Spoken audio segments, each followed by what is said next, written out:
Hi, welcome to this session on how to improve your game with scalable and flexible analytics architectures on AWS. I'm Peter Chapman, and I'm a specialist solutions architect for gaming, and I work in the Amazon Game Tech team. I actually spend most of my time, practically all of my time, working with gaming customers, helping them to build gaming backends and solutions to fit their needs, to really help them build really cool backends for their games. So before we get into what we're actually going to talk through today, I just want to call out that we're actually going to mostly be spending our time in a live demo. And what we're going to do is we're going to spin up the gaming analytics pipeline solution, which you can find on our answers webpage. That's actually the address for this is going to be put into the chat window now. So feel free to jump on there and take a look through that. And as I say, we're going to be on here, we're going to be downloading and deploying this solution directly from this site. And I'll show you how to do all of that. And then we're going to dig into exactly what this solution does and how it all hangs together. So one of the questions I do get asked though is what is Amazon doing in gaming? And the answer to that is we're actually doing quite a bit. Firstly, we have our global infrastructure services that help gaming customers build their gaming backends, solutions, multiplayer server infrastructures using the likes of Amazon EC2, our Elastic Compute Service, and building their own VPCs, their own networks within the cloud, and also things like file storage and file content distribution as well for games. Also, we have services that are based and built around live operations and helping you to get the most out of your game data. Now that's something we're going to touch on today. So we'll look at some of this. So that orange hexagon there is definitely one that we're going to focus on.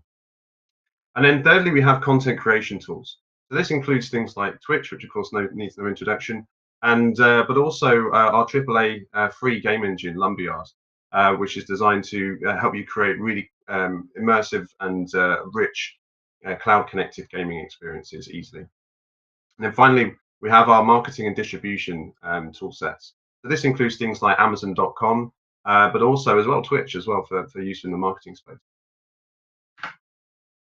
So let's take a look at what we're going to cover today. We're going to first of all discuss a little bit about why analytics. Why is it important in the gaming industry, and why do we need to really care about analytics? So we're going to talk about that. And then we're going to actually have a quick overview of the gaming analytics pipeline. And actually, it's kind of going to be mixed with the live demo. So I'm going to click between the two, and we're going to look through that step by step and how we can make use of the pipeline. So we're going to be creating an analytics infrastructure within this demo, and we're going to be looking at the data that's being pushed through the pipeline and see it rendered in a really cool way. And then finally, we're going to take a look at how to get started with all of this. So why is analytics important? Well, to quote the famous management consultant Peter Drucker, if you can't measure it, you can't improve it, which is a really kind of I think important point. If you don't actually know what's going on within your game, you can't actually improve your game. You can't improve it for your players. And within Amazon, we tend to think about these types of things with a flywheel. And if you look at analytics and kind of map it into a flywheel, it becomes quite an effective way of understanding how analytics can improve your game. And so, starting with building your game in the first place, you build a starting point, maybe an alpha. You get that out to your players, and the first thing you do is you capture that data that you're getting back from the players. How are they engaging with the game? What do they enjoy? What features of the game do they really like, and what ones don't they like? Is there kind of anything that they really do want and really don't? And as a result of that, you can feed that data back into the game itself. Choose to add or double down on particular features that players loved, or remove ones that maybe they didn't. And then from there, that of course improves the player experience and helps them to engage with the game. And they then themselves get more engaged and build a bigger, stronger community around your game and around your experience. And then from there, you keep doing that. You collect more data, you gather it, you understand it, and then you inform your future roadmap for your game and experience based on that. And it just keeps going around and around and around. But the result is ultimately a much happier player base who's much more focused on playing your game and enjoying the experience.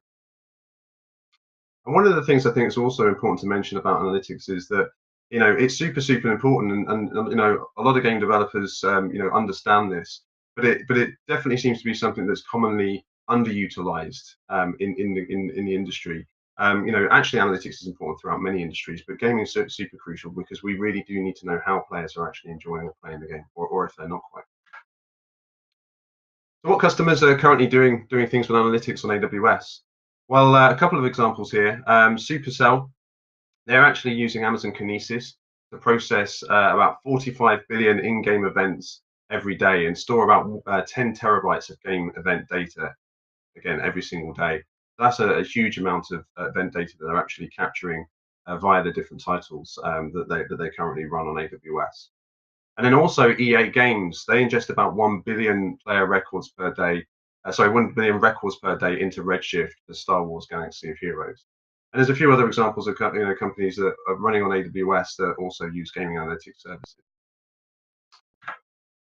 And another really important one to mention is Fortnite. For those who don't know, Fortnite is a third-person battle royale game where players can have a really fun time playing various different battle modes on the game. It's also cross-platform, and currently it has around about a 125 million player base, which is absolutely massive. And they have in the millions of concurrent players at all throughout the day. So that's absolutely massive scale. And Fortnite run their analytics pipeline on AWS. And so we can see here a high-level architecture design of how it all hangs together. So I'll very briefly just quickly talk you through the two flows that exist in Fortnite's analytics pipeline. On the left-hand side, you can see here we've got sort of several boxes that explain how or where we're ingesting data from, or where that data is actually coming from. That includes the game clients themselves, the game servers that are running the multiplayer game sessions, the actual launcher, so that's also going to be capturing some information, and then the game services that are tertiary to either the game servers or kind of supporting the game clients. Now, all of those push data into Amazon Kinesis, and Amazon Kinesis has the ability to ingest data in basically near real time, and it can do that in a way that's sharded. So essentially, you can get more and more bandwidth and throughput by adding more shards into your Kinesis deployment to capture more and more data. And we'll see, Fortnite scale in a second as to how much they're doing this. When Kinesis gets this data, it actually pushes that into a Spark streaming application running on Elastic MapReduce within AWS. And so what that then does is it maps that data, and it converts it into a usable form, and then it pushes it into two places.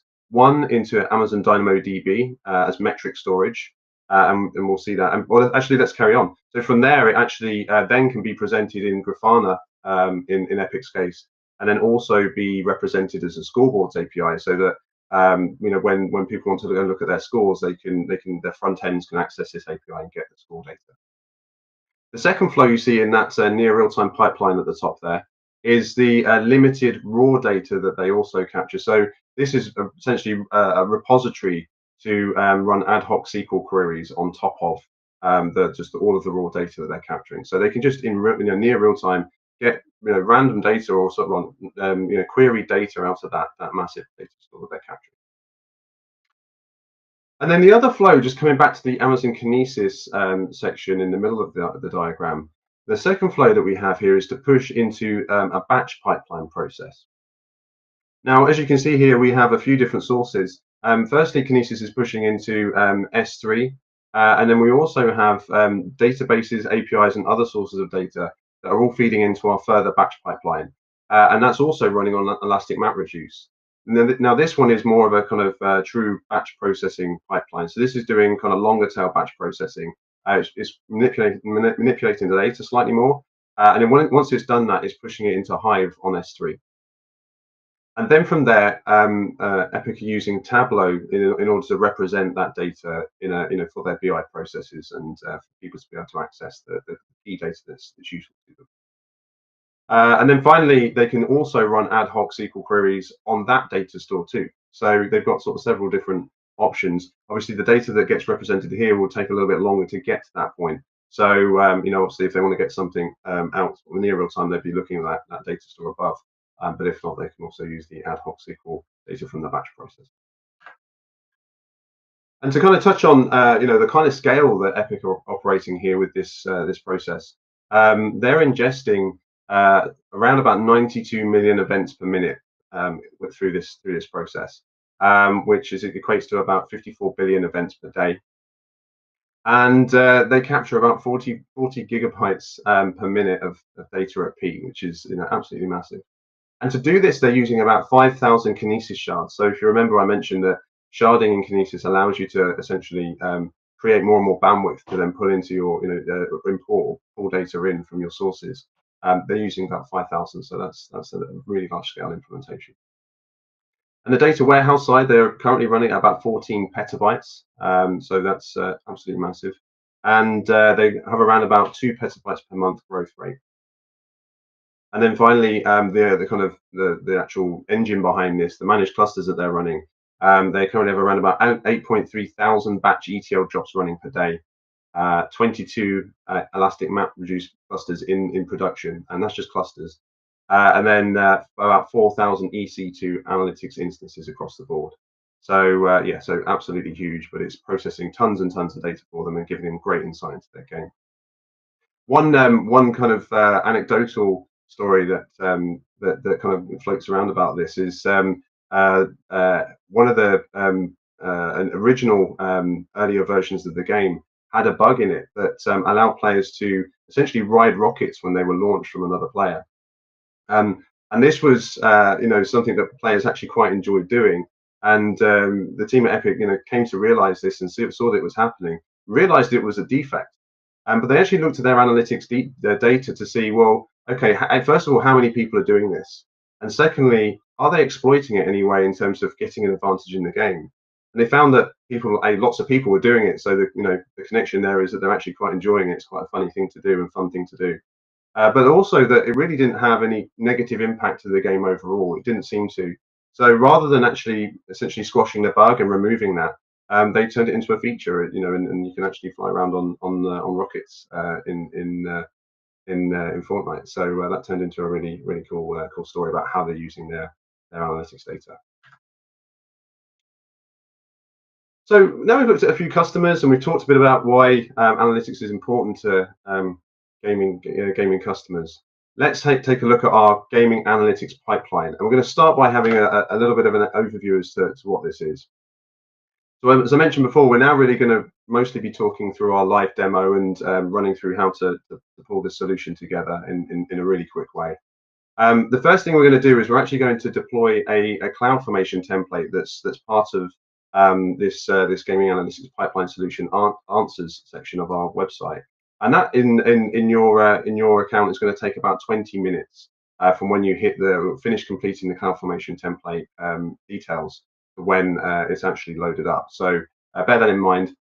And there's also an implementation guide that goes along with this, which you can see down there.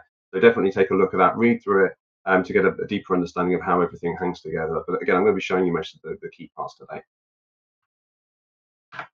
So before I switch over and show you my screen, what we're going to do is talk about the first part of the pipeline and how it hangs together. I suppose just to explain it briefly, what this pipeline is intending to do is to show how you can use multiple AWS services together to create an end-to-end seamless, near real-time data analytics pipeline. Now, actually, this pipeline is free for you to go and use and download and work with in your own AWS accounts.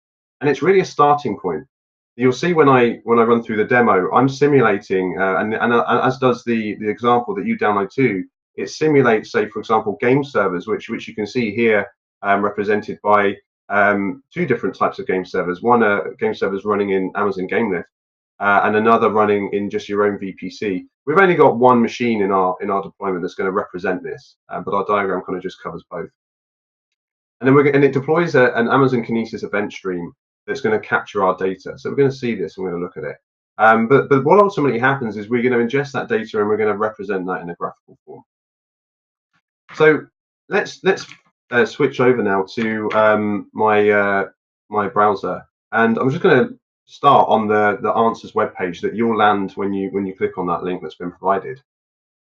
You'll see it really talks about the solution, goes into the overall architecture, as you can see here. I'll briefly explain the overall architecture. We're going to go through this step by step though. But the two key buttons to take a look at for us is the button to deploy the solution itself into your account. And the other one is the implementation guide. Like I say, I recommend you read the implementation guide. I'm gonna click on the deploy solution button, and this is going to take me to I'll click it properly. This is going to take me to the another page which explains how I should actually launch my CloudFormation template, which is what this will provide you with, and what inputs are required. And I'm going to do this like right now, so you'll see what's required. So if I just click this launch solution icon here, I'm going to be landed into my account. I'm already signed on. I'm still using my cookie from when I signed on earlier today. But if you haven't signed on, your account will ask you to sign on first before landing here. I'm going to deploy this particular template into North Virginia, and then you can see here what we've got is that we can specify an Amazon S3 template URL. This is automatically going to be filled in for you, and it's the location of our gaming analytics pipeline template that you'll use for this. So if I click next, the account will load the template and start to pull out the details of the inputs we need to give in order for the template to work properly. The first thing we need is a name, so I'm just going to call this the AWS Gaming. Gaming. Sorry.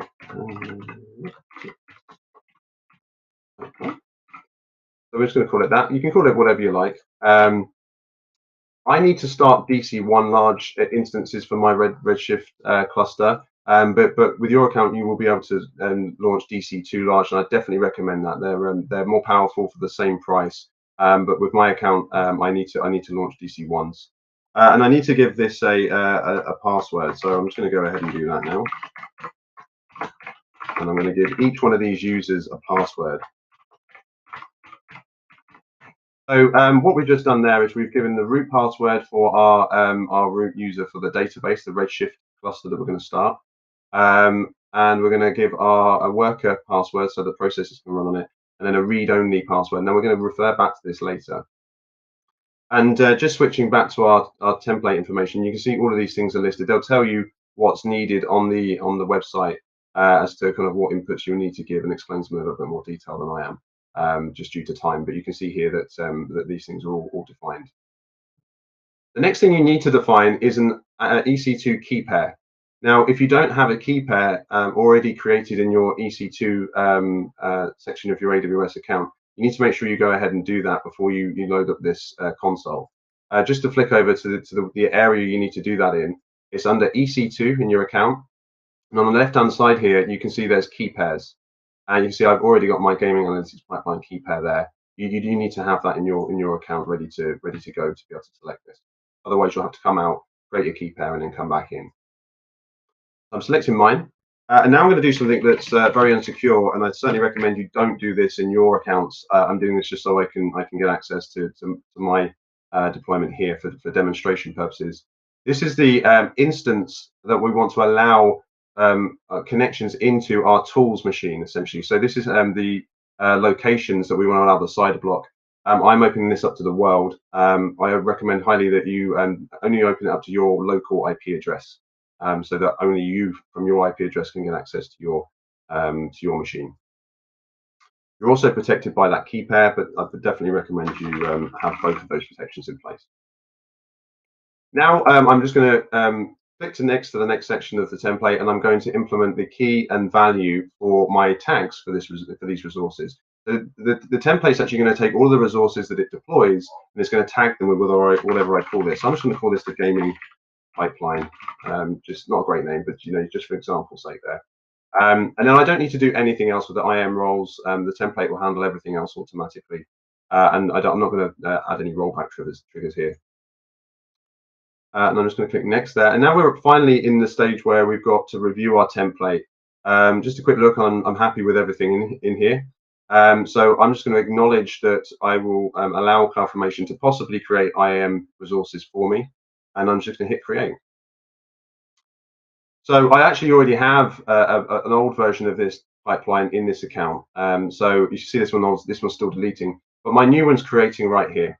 So, like I say, in your account, this is going to take about 20 minutes to go from this stage to fully deployed. We don't have that sort of time. So what I'm going to do is I'm going to flick over to Ireland, which is close to me, and show you one I already made earlier. So we've got a template here, created, completely created successfully, and ready to start working with. So let's quickly just return back to our diagram in our presentation, and see what and see where we are. I just want to kind of quickly refer back and show you what we've currently deployed. Basically, we've deployed the whole thing, so everything's ready to go. But I just wanted to refer back to our example servers. We've also deployed an example server, and in the pipeline, it's called the tools instance. And you saw I referenced that earlier. So I'm going to go back out now into my account. We're going to look at this tools instance. I'm going to show you how to get access to it. I'm going to take a look through that and see what we need to do. But ultimately, what we're going to do is go into our tools instance, which is tending to be our game server, and we're going to get it to push some event data to our Kinesis stream. So let's have a look. So I'm going to go over to EC2. I'm just going to be checking that I'm in the right region as well as I do this. And I'm going to look at my instances. And I can see here I've got 6 instances as part of this deployment. All of them I can tell they're all part of the deployment because they all have the same key name, and they'll also have the same key settings, projects name that I gave them. Under here, this is the one you want to look for, Gaming Analytics Pipeline Tools instance. This is the instance you want to remote connect to. This is running Windows, and so you want to make sure you can connect to it.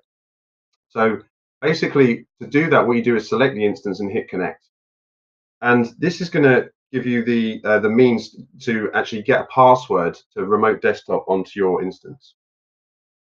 The other thing you need to do is download the remote desktop file. Now, I've already clicked this, and what it results in is me having my remote desktop file in my downloads. But to get my password, just hit the get password button, hit choose file for my key pair, and then I just select my key that I have downloaded from my key pairs that I mentioned earlier that we need to select. It will automatically put them in there, and then when I hit decrypt password, it will give me the password that I need to implement using my RDP connection. I've already done this, so I'm not going to do that. And rather than do that, I'm actually going to open up my remote desktop connection, and I'm going to implement my password in, and I'm going to connect. So just bear with me. I'm just going to pull this over to the right screen. Okay, so we should be able to see now that I'm on my remote machine now. Now again, this is the machine that's pretending to do 2 things actually. It's going to be our pretend game server, and then later on we'll see we've got another use for this. We're going to actually download some of the and represent some of the data here that we've actually got run through our pipeline. So ultimately, there's a really helpful text file automatically deployed for you on the desktop of this machine when it spins up. It's called demo. So if you double click that, it's going to give us a load of commands that we need to run to test out our pipeline. But also you can see there's a couple of folders, a data generation generator folder and a heat map generator folder, which we'll take a look at shortly. But to get started, I'm just going to open up a command line window, and I'm going to start following the steps that are in this script. So I'm going to first of all go over to PowerShell and use PowerShell. And then secondly, I'm going to change directory to the data generator. Now the third step in here is actually to run pip to install the libraries and tools required to generate our data and push it into Kinesis. I've already done that. It takes a few seconds and it's not particularly interesting to watch. So I've already gone ahead and done this. So I'm going to skip to this step. You'll need to run that previous step, but I'm going to just skip straight to this step. And what this command will do as I execute it is we'll see that it will start pushing about 100 records every 5 seconds into the Kinesis stream that we've got set up as part of this pipeline. So that's going to do that. I think 600 and about 42, I think, records are going to be pushed into our Kinesis stream. So as that's doing that, I'll quickly show you an example of the data that we're working with here in this. In the data generator folder, we have a sample event JSON file that you can take a look at. And if I just open that up with Notepad, it won't be not Internet Explorer. If I just open that up with Notepad, you can see here it's just a simple JSON file, all in one line, but within it it's got a sample game, event ID, the level. But ultimately, what we're doing is we're capturing player death. So this is showing where players have died on our map at the position, the X and Y position of the map. So it's giving us the grid coordinates of where the player is actually dying, when they're dying, and of course, so what version of the event, things like that. We've got some versioning in here, and also, of course, what level they died on.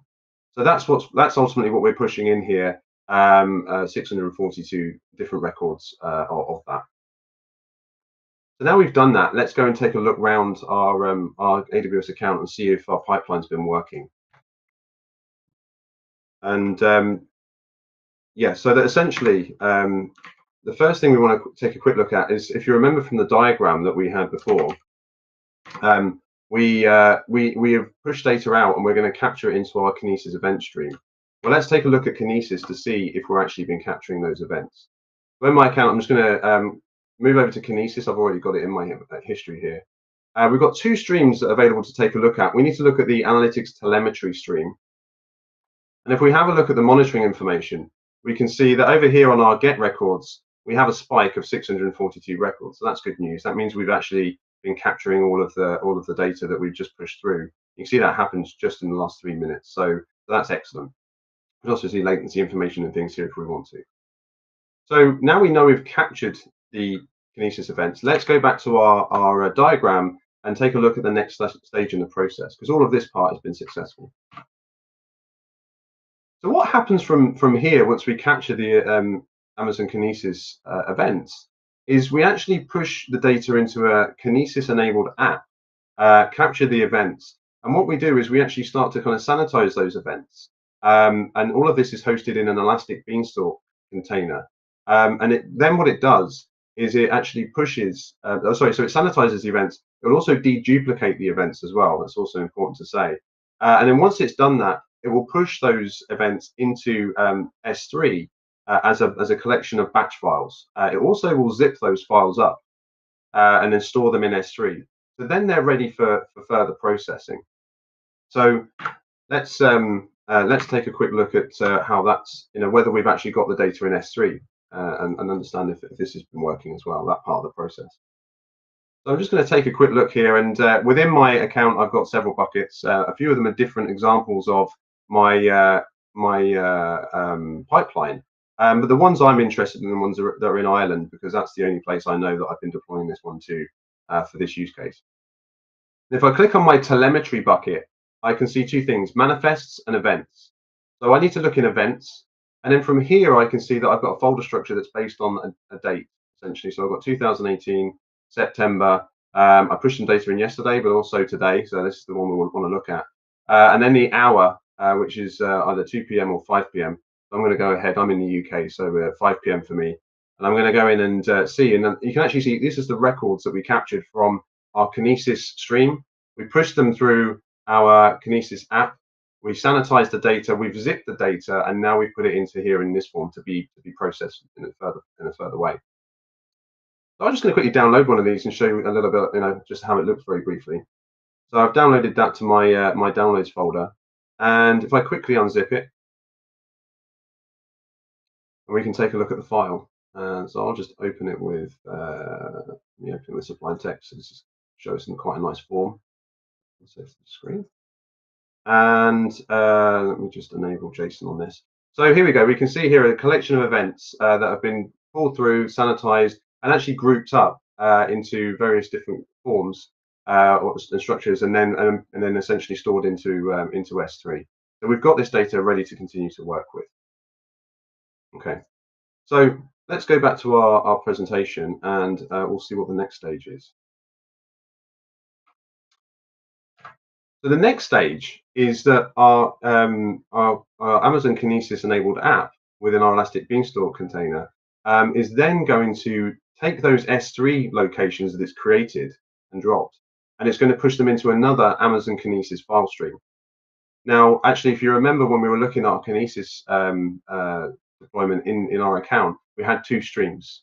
Now the other stream is also actually there, and just very quickly I'll show you. The other stream is also will have picked up those events.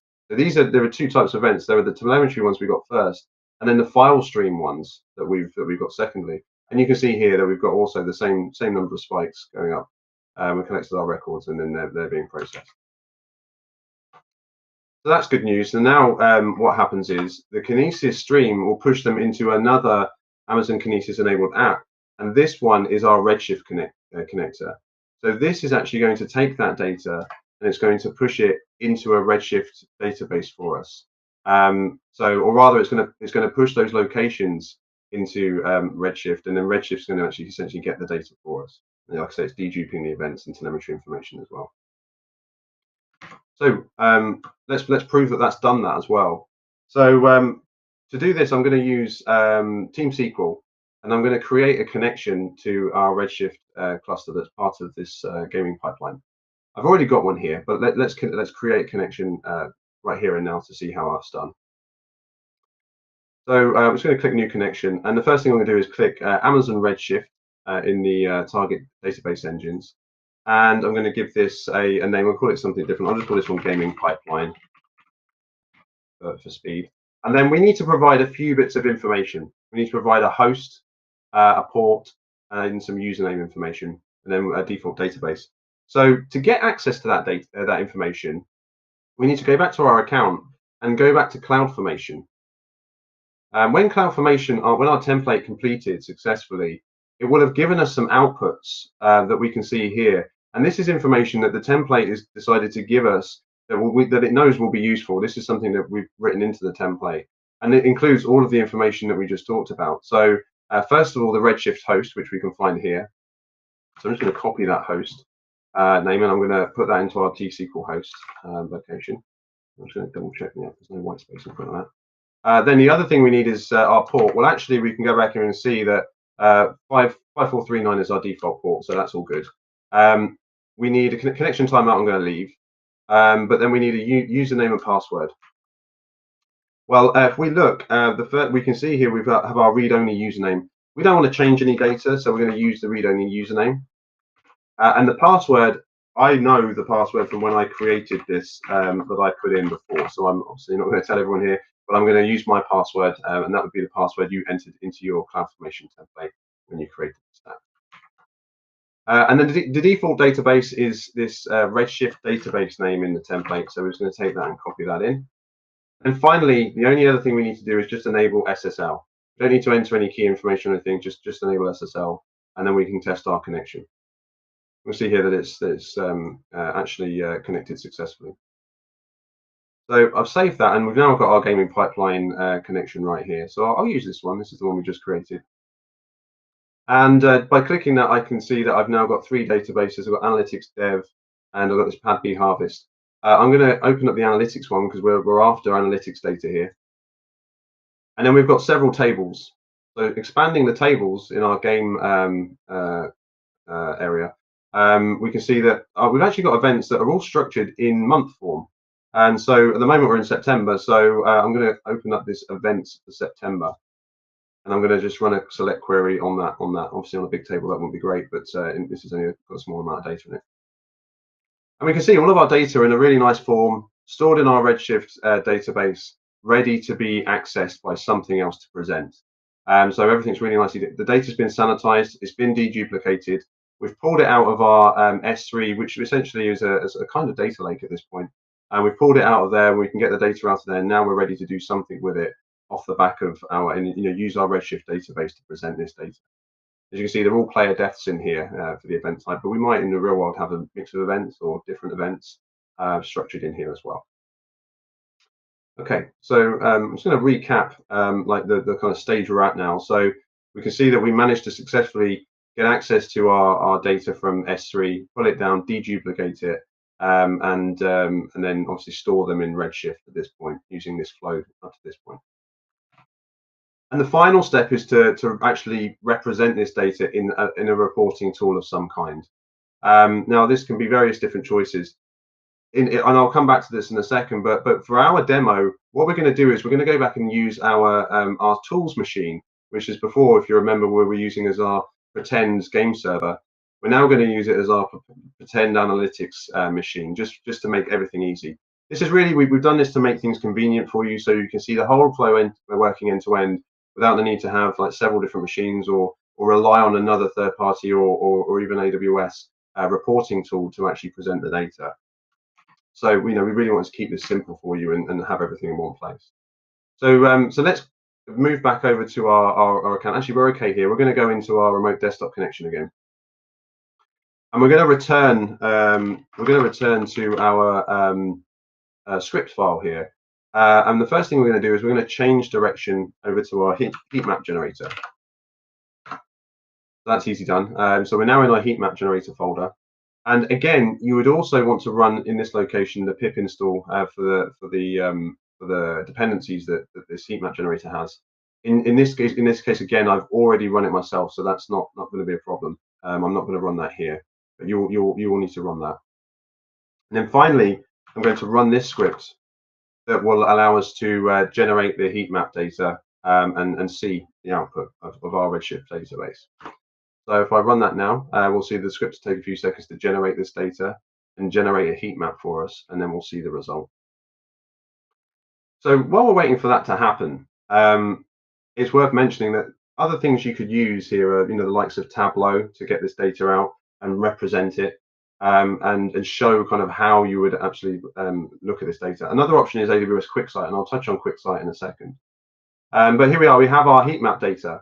So we can see that all of those player deaths and the coordinates are represented on this heat map of our level. So we've kind of got all those coordinates and we've put them into grids, and we can see where all the hotspots are as to how many players are dying in various different areas.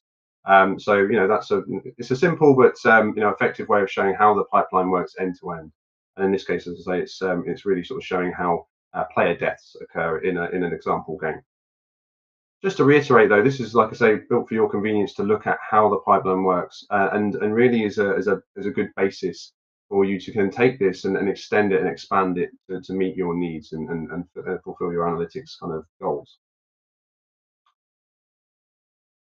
So just returning back, so that's the kind of final step. Then we've kind of confirmed that we can actually report on this data, get it out of Redshift, query it, and then essentially represent that in a graphical form.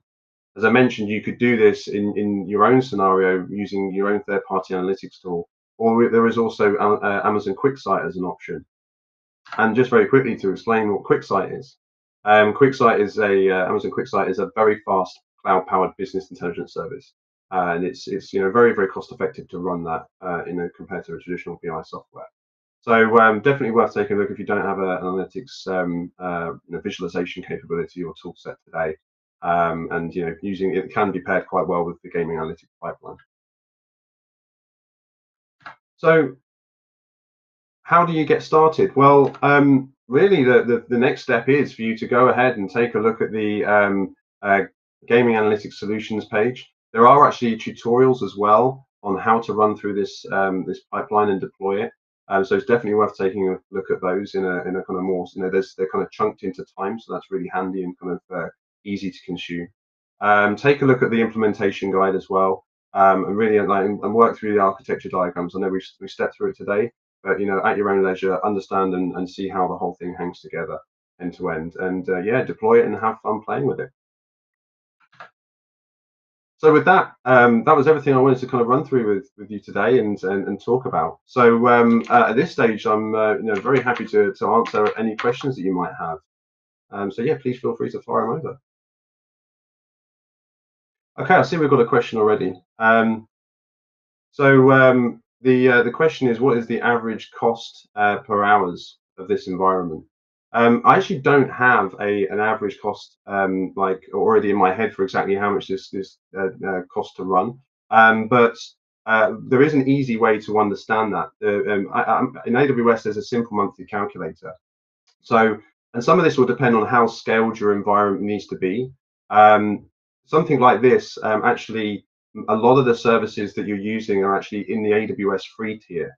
So to kind of test and demonstrate and just play around with this example, should really be quite a low cost actually. But when it comes to like a bigger, wider example of this deployment, I definitely recommend taking a look at the simple monthly calculator, and then running through what you think the kind of scale you're going to be running at, how much you're going to process, how much data you're going to process, and how much you need to use to give you an idea of that. I definitely recommend that. If you just Google the AWS simple monthly calculator, that will definitely steer you in a good direction. And if you are interested, by the way, in kind of running this solution, do get in touch with us. We can help you with that. Part of my job as an SA is to help you be cost optimal on the platform. That's a big part of my job. So if you do need help understanding the costs and things in more detail, we can look at that together too. Okay, so we have another question. Why process an elastic beanstalk container instead of Lambda? Size the original Kinesis payload, I assume. Yeah, so that's a really good question, and part of it boils down to the kind of persistence in which you're going to be processing streaming data, and the kind of frequency. So it's kind of like a mix of frequency and length of processing time. Lambda is very much geared towards, and for those who don't know, sorry, Lambda is our functional compute capability. So it's very much you don't run any servers. It's a serverless technology, and you run your code, and then the code executes, and then it's done, and there's no servers that you have to manage.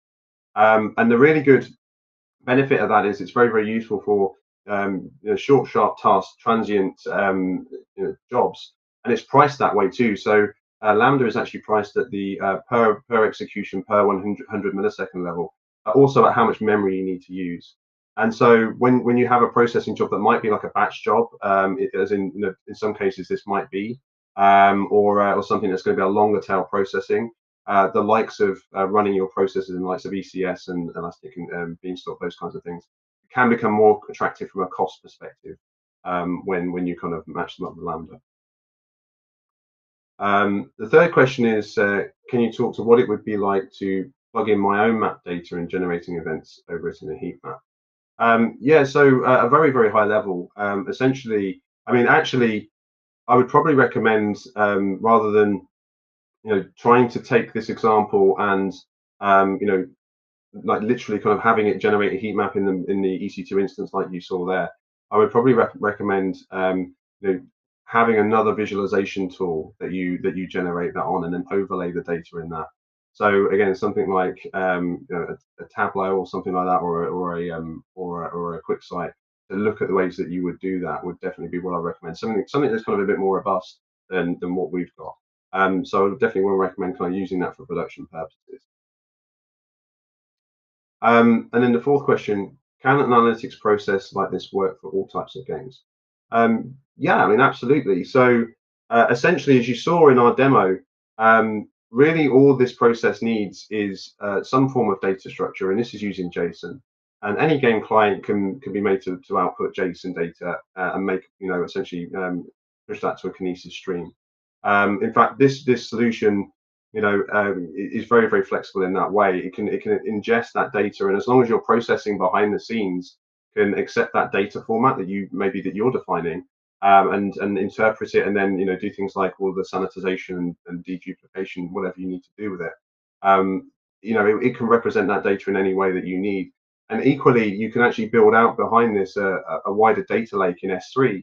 So to give you some other ideas, you could potentially use Amazon Athena to then query that unstructured data in S3 that you've got, and do sort of on the fly analytics, much like Epic do with their data sort of that they push into those formats. Just being able to query the data on a SQL level, which Athena can do for you within S3, is definitely a powerful additional option that you have there as well. So yeah, definitely say all types of games have valid use cases. To be clear, you will need to manipulate and bend this pipeline to the needs that you have. So it's a starting point, and it's a good starting point because it gives you all the component parts. But then from there, you've really got to kind of take it and turn it into something that works specifically for your use case.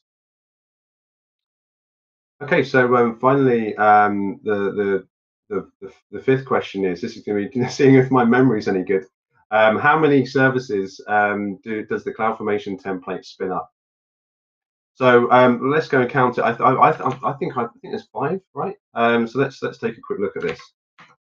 So the CloudFormation stack. Actually, let's look at our diagram. If I just quickly go back, Our diagram will tell us. So we start up EC2, we start up Kinesis, so that's 2. We have Elastic Beanstalk, so that's 3 services. Then we're using S3, so that's 4, and then we're using Redshift, so that's 5 in total of different services that we're actually using there. So there's a kind of mixture of 5 services. As I say, pretty much all of these have a free tier, and in fact they all do. For experimentation and testing, as long as you're within the free tier, and if you're not, start up a new AWS account and get access to a free tier and start making use of it. But yeah, five services is the answer. If you count VPC, of course, there's 6 as well.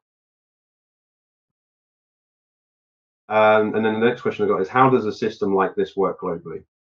That's another really good question.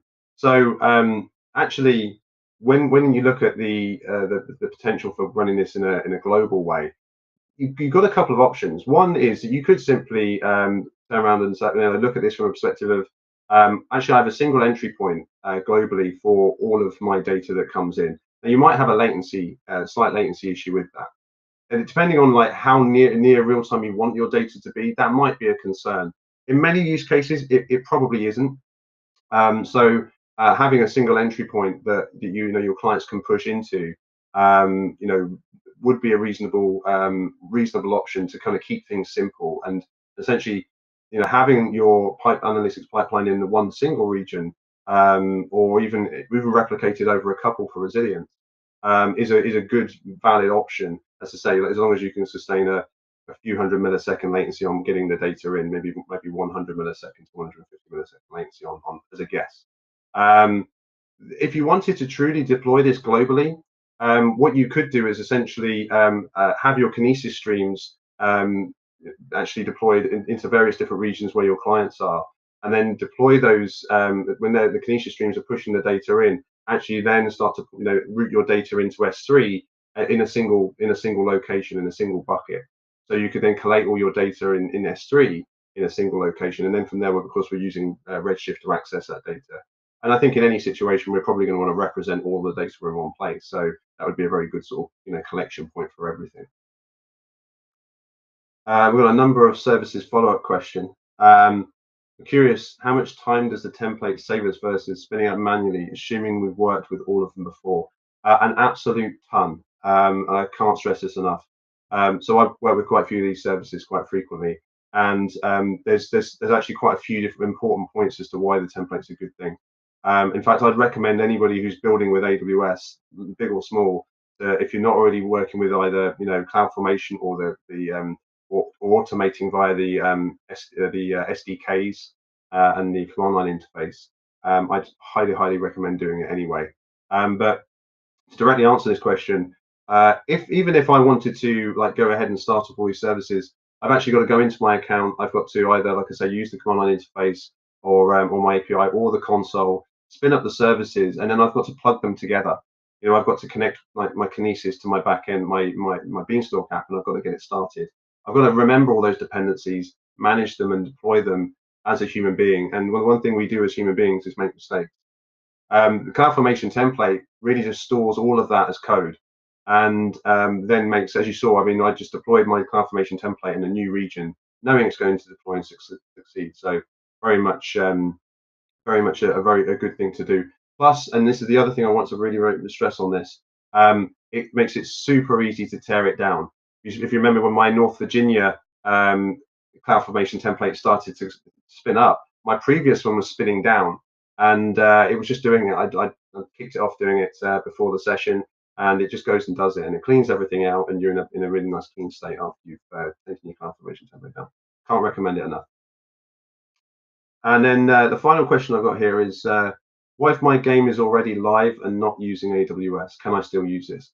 Yes, you can. So as long as you can get access to the Kinesis endpoint from your game client, of course, you'll have to modify your client to be able to point to that. But yes, if your game is not live and already using AWS, you can still use this solution and build something with it in just the same way as if you were using AWS for your multiplayer servers or your interactions with the back end.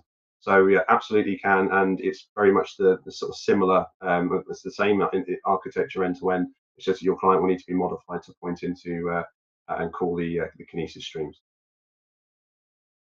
Okay, well, that's all the questions. Thanks very much for actually loads of really good questions. I really appreciate it, and I hope the session was useful.